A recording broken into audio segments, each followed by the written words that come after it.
WRTC is a ham radio Olympics, which is being held once in 4 years. And with exception being 2002 in Finland, they decided to conduct it between the event in Slovenia 2000 and event in Brazil 2006, just to catch up with sunspot cycle. Anyway, our 2022 WRTC, which is actually was postponed another year and was held in 2023. It was started in Germany 5 years before, when I first met my future partner, UW7LL. His name is Yarik, short from Yaroslav. And in 2018 in Germany, it was my 7th WRTC in a row. I've been to 7 WRTCs with 5 different partners before. And at that time, in 2008, I met Yarik for the first time. He was a part of the UW7LL US2YW Ukrainian team. And despite being rookies, they did pretty well, and they made it into the top 10, beating us and many other, WRTC veterans. So we became friends and we started to communicate. Despite being very young, Yarik is very technically skilled and talented engineer. He runs his own business in Ukraine called Double L, and the website name is hamdevices.com. So we did a couple of projects together, and for the second time we met in 2021 when I visited Kiev. At that time, we decided to team up together because my previous partner, UR0MC, decided to go with another guy. He qualified and he chose as a partner US2YW Slava, who is also known as UW5Y, United Whiskey 5 Yankee.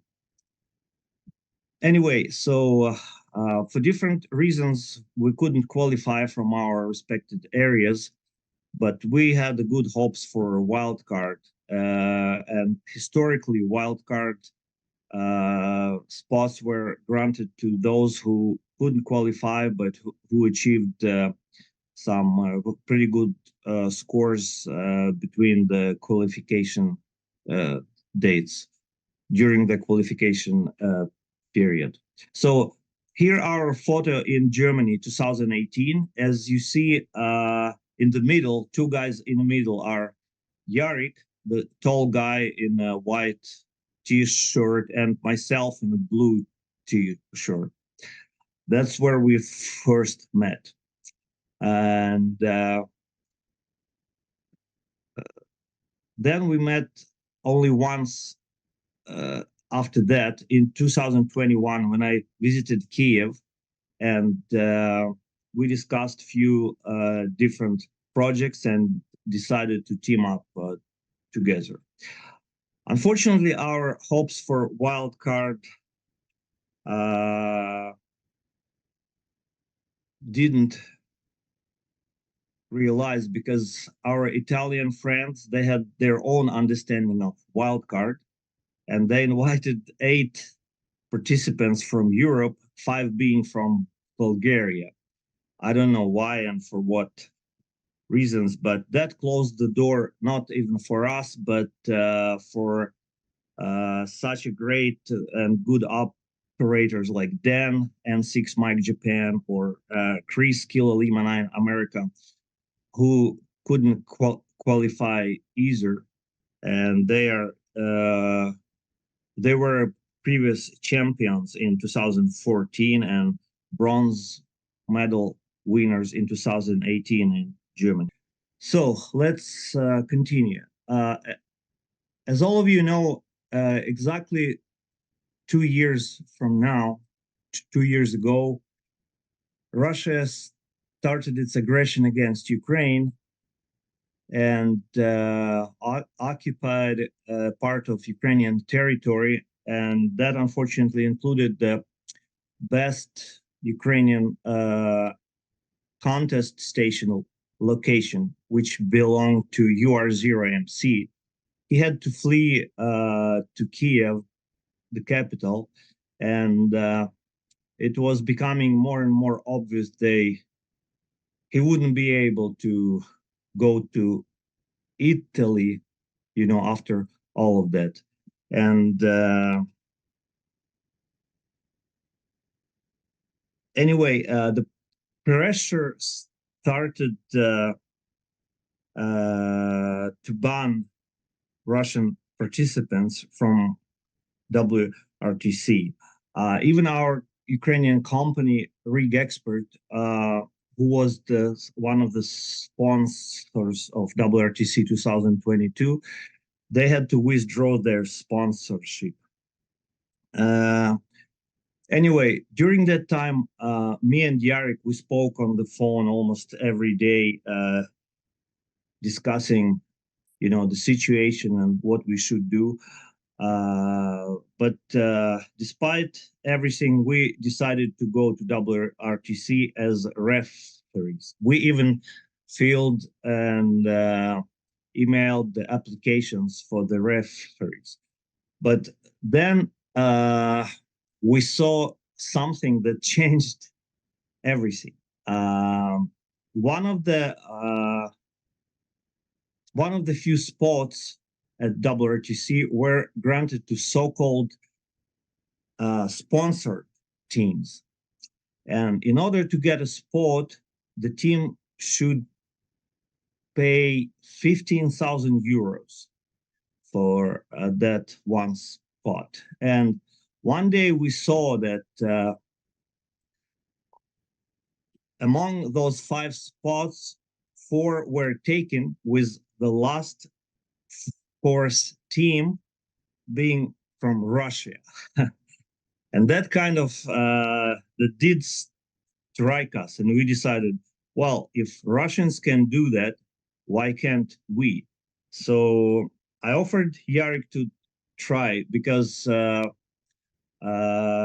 was our only chance to go there, but there was no way that we could collect that amount of money by ourselves. So we decided to start the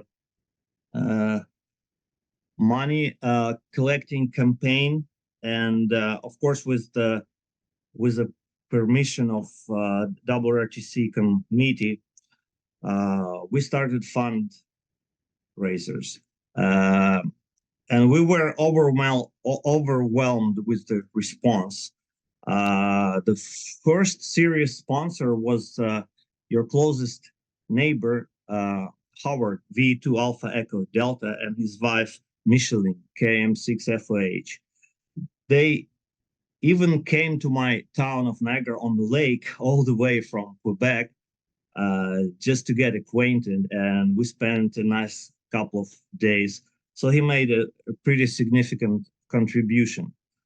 And we also decided to run a website where we explained our goals, the situation, and where we were publishing all the sponsor, all our donors, as you see.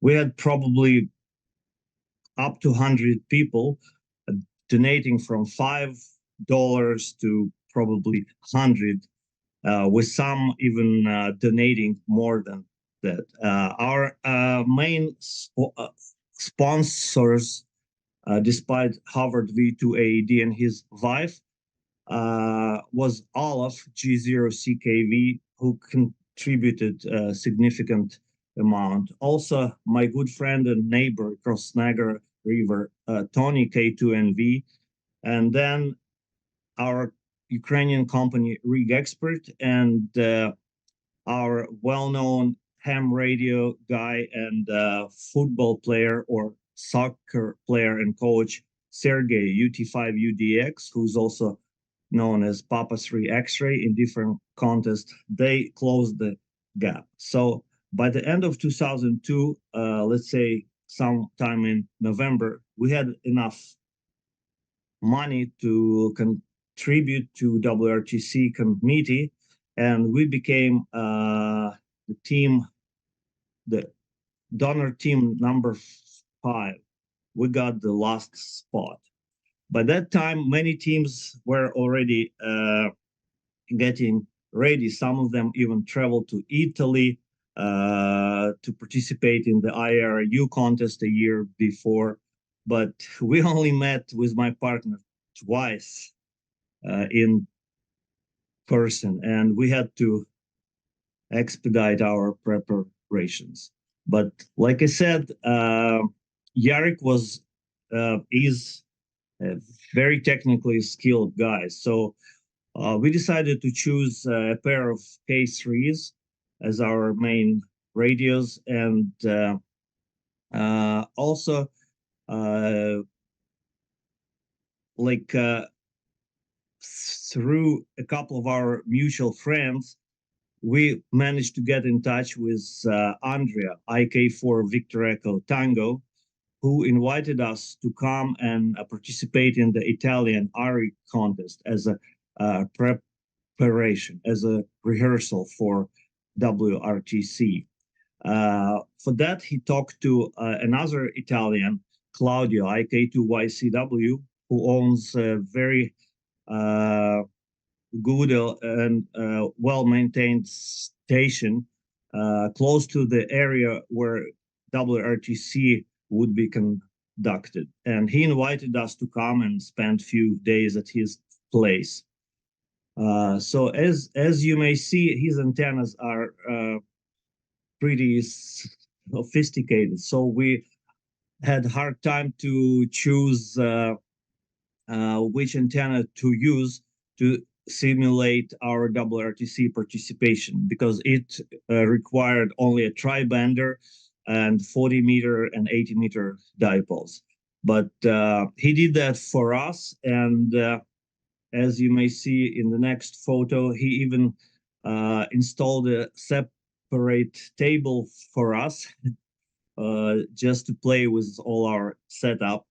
And we brought everything with us, all the equipment. And to be honest with you, that was crucial in our preparation. Without it, I think we couldn't even participate on a high level, not even talking winning. Andre IK4VT, he even came to us during the contest, and he was advising us about the propagation, you know, for example, oh, don't you guys forget about turning your antenna to Japan at 2100 Zulu. The Japanese are coming on 15 over the long pass, something like that. Anyway, these two gentlemen, IK4VET and IK2YCW, were a big part of our success. Also, we tested some new devices that Yarik developed specifically for the contest. One of them being a band decoder slash controller, which would work not only as a band decoder, but also as a CAT interface. So at any moment of time, we would know who would be on what band, as you may see from that display. Anyway, that happened in May, and it only sounds easy, but unfortunately, we had to face one big problem. With the start of the war, all the male population between age 18 and 60 were not allowed to leave Ukraine. So we had to apply for special permission for Yarik. And up until the very last moment, he was not sure that he could go and participate. But anyway, we reunited in May. And so it was our third meeting in person. We never operated together, and that was a very good rehearsal, because I found out that Yarik on phone, Yarik is yelling like crazy. So I had to buy new noise resistant headphones for the contest. Otherwise, I couldn't even copy a station when he would be on sideband. Anyway, it was my first trip to Italy, and we had another couple of days after the contest to enjoy sightseeing the town of Bologna and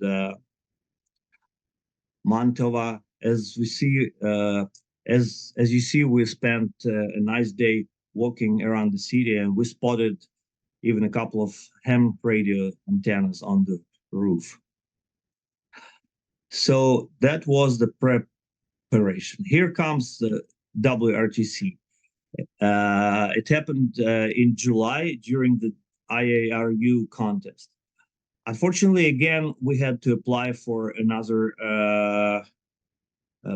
permission for Yarik, and it wasn't easy, but again, we did that, and we even were able to include a few other guys in our Ukrainian delegation. So on this photo, you see all 6 people who were at WRTC. Well, I live in Canada and I'm over 60, so for me it wasn't a problem. But for all other guys, we had to apply for special permit. Here, as you may see from left to right, UT2II, who came as a guest, then myself, then Yarik UW7LL, then Andy United Whiskey 8 Sugar Mike, who was the only referee from Ukraine, and 2 guys who were a support team, UR7EU and UT5ECW. Here we, of course, we met a lot of our old friends at WRTC. Here on the picture, we're with Lima Yankee 4 Alpha, who owns a big station in Lithuania. Anyway, here comes the day of draw. The Friday morning was the draw of the locations and the call signs. So being very lucky, as usually, we chose one of the most distant locations, which was very far in the province of Calabria. I think that was the only location that was in Calabria. It took probably good 3 hours from us driving there, and here we are. The location is one of the so-called agriculture turismo locations, which indeed was like small hotel in the middle of nowhere, but it was very well maintained with air conditioning and nice bedrooms. So here's our spot. Emilia Romagna, it said. Oh, that was where the main WRTC was conducted. Anyway, the host was very helpful, a young lady. She provided everything that we needed. Here you may see our antenna, which is a tri-bander up about 35 feet with 2 dipoles right underneath that antenna.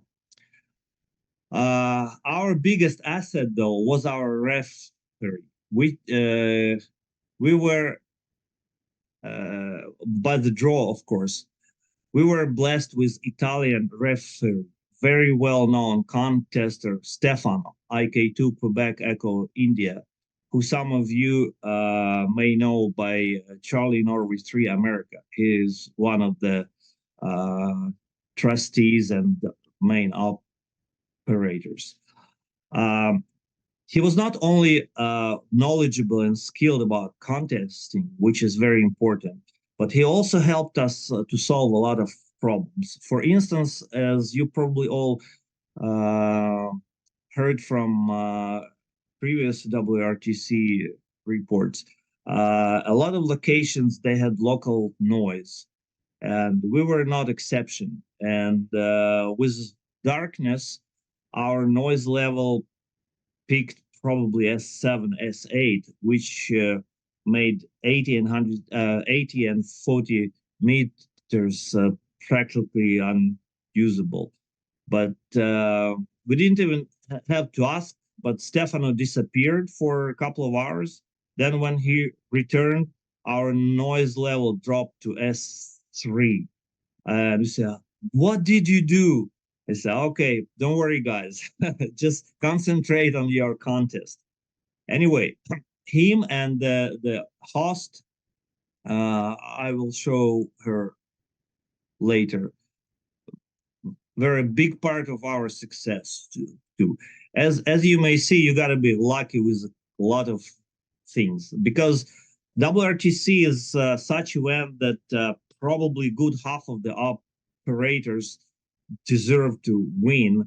They all the best of the best, and they know what to do. So it narrows down to some few factors like a good location, equipment failure, and such. Fortunately, we didn't have anything. Here's another guy came to visit us just before the contest. You see in the middle, Andrea, IK4VET.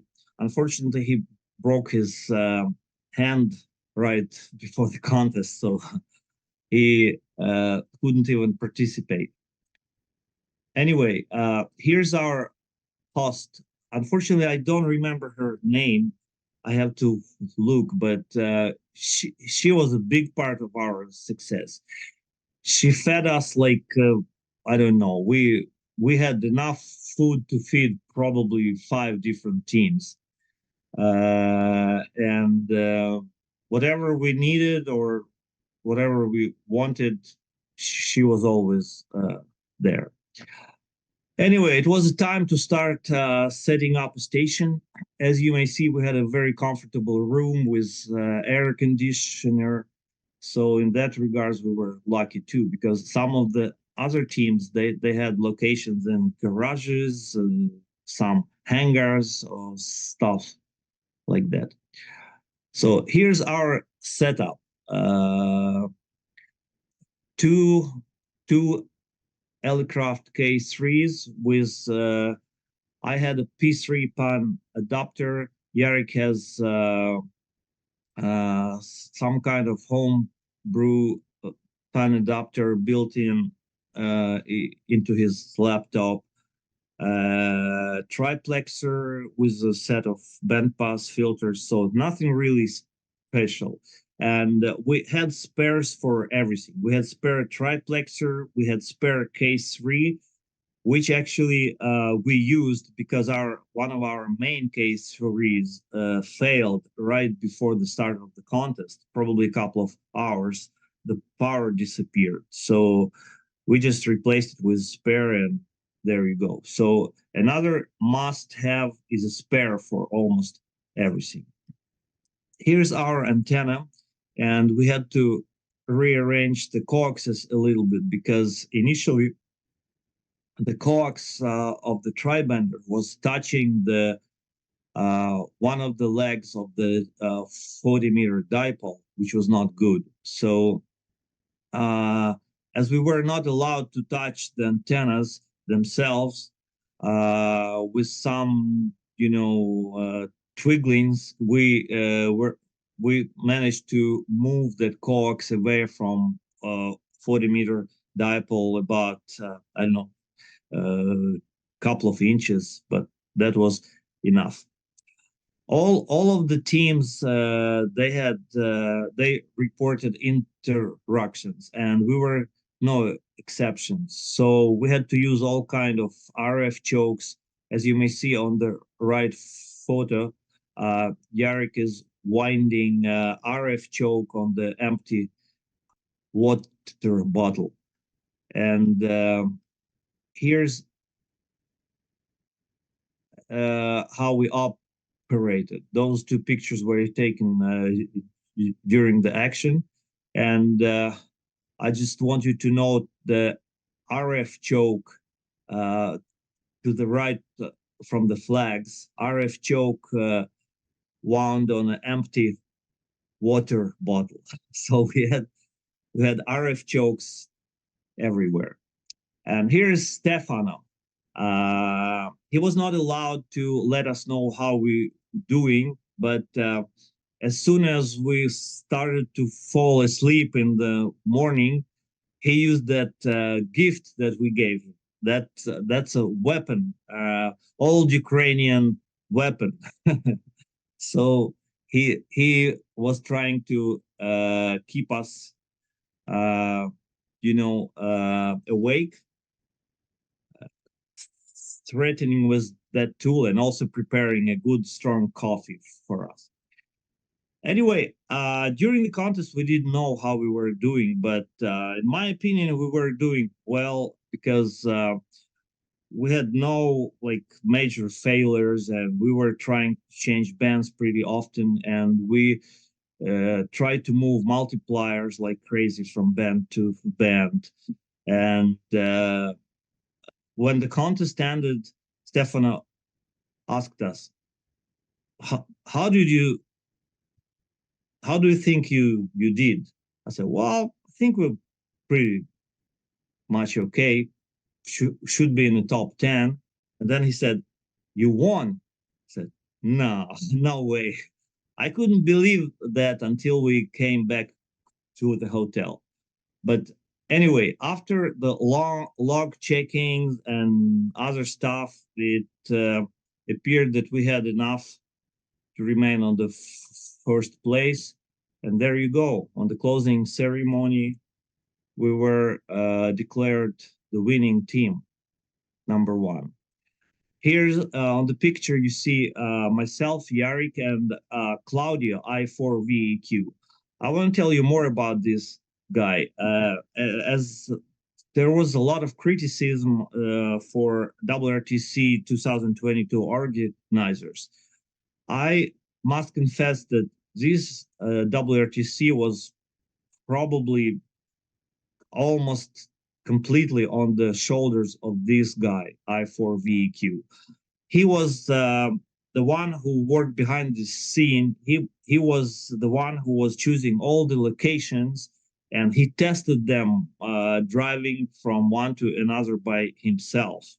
So this guy deserves a lot of credit for the fact that WRTC 2022 even happened. Anyway, here's another photo from the podium, and also we had I forgot to mention another Ukrainian fellow. As you may see on the left photo, the young guy, 17-year-old Art UR5YKO. He was a part of the youth team. He lives in Spain now, but he's from Ukraine, and he had to escape because of the war. And they were winning youth team together with Yankee Lima 3 Juliet Alpha. Anyway, so here we go, gold winner, I4 whiskey. That was our call sign. And again, we were so grateful to people who helped us to achieve that. First of all, our sponsors, I repeat, that was Rig Expert Ukraine, UT5UDX, VE2, Alpha Echo Delta, G0CKV, K2NV, and many, many others, which you may see at our website, hamdevices.com/WRTC. And just after the contest, our host, Claudio, IK2YCW, he prepared a big surprise for us. He threw a party in our honor, where he invited all the people who were involved in preparation, as you may see, and his families, his family, and the families of the other guys like IK2QW, IK4VET, and they even made a cake for us. So we were very happy. And there you go. As the war in Ukraine still continues, we are happy to contribute just our little bit towards the great people of Ukraine, and we devoted our win to Ukrainian people and its armed forces. So that's it, and now I'm happy to answer any questions. Anybody have any questions?